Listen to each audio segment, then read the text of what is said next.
முன்னாள் அமைச்சர் ப வளர்மதி செய்தியாளர்களை சந்தித்து வருகிறார். அந்த காட்சிகளை பார்க்கலாம்.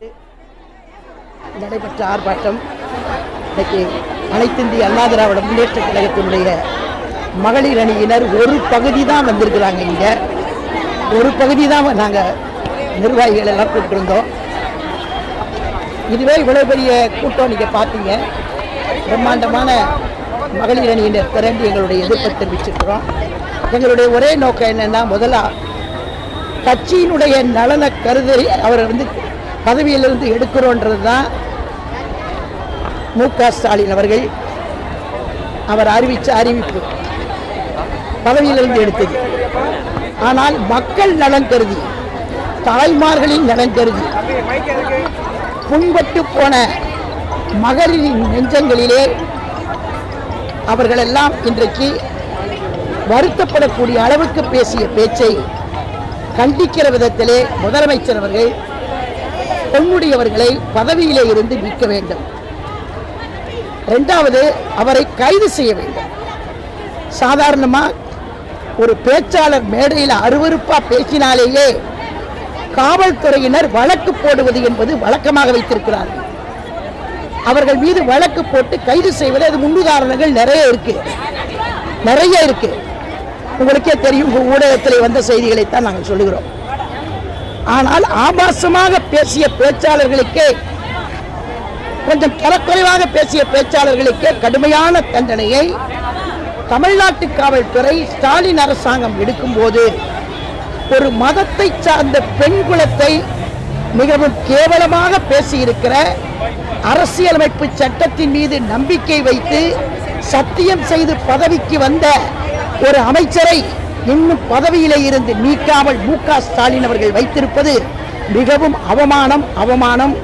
அது ஒரு சாபக்கேடு. இந்த ஆர்ப்பாட்டம் தொடர்ந்து நடக்க வேண்டும் என்று அண்ணன் எடப்பாடியாரிடத்திலே நாங்கள் கேட்க இருக்கிறோம்.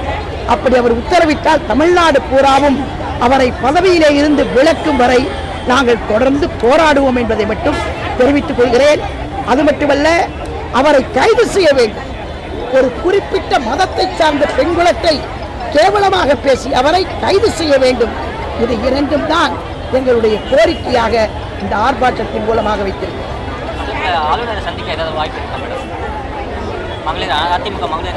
புரட்சி தமிழர் அண்ணன் எடப்பாடியாரின் ஆலோசனையை பெற்றுத்தான் எந்த முடிவு.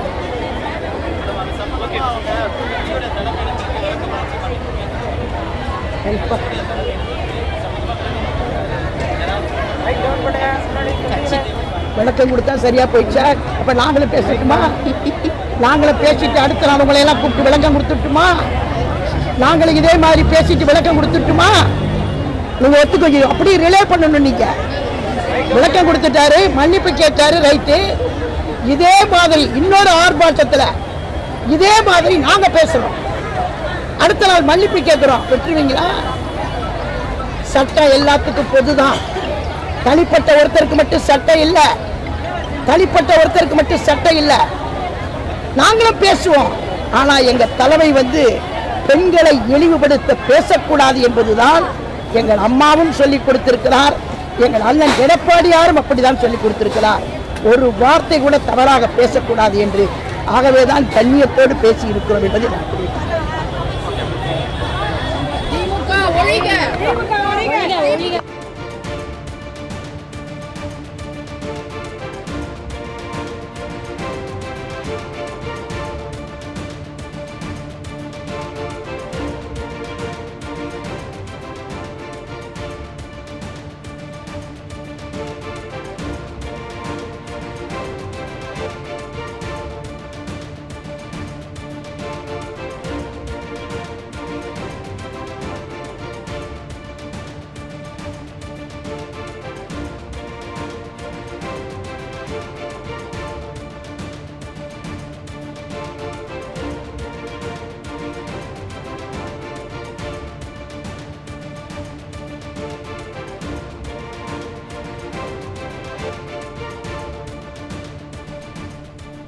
பெண்களை இழிவுபடுத்தும் வகையில் ஆபாசமாக பேசிய திமுக அமைச்சர் பொன்முடியை கண்டித்து அதிமுக மகளிர் அணி சார்பில் சென்னை சைதாப்பேட்டை பனகல் மாளிகை அருகே முன்னாள் அமைச்சர் ப வளர்மதி தலைமையிலும் கழக அமைப்பு செயலாளரும் முன்னாள் அமைச்சருமான கோகுல இந்திரா முன்னிலையிலும் கண்டன ஆர்ப்பாட்டம் நடைபெற்று வருகிறது. அந்த காட்சிகளை நாம் தற்போது பார்த்துக் கொண்டிருக்கிறோம்.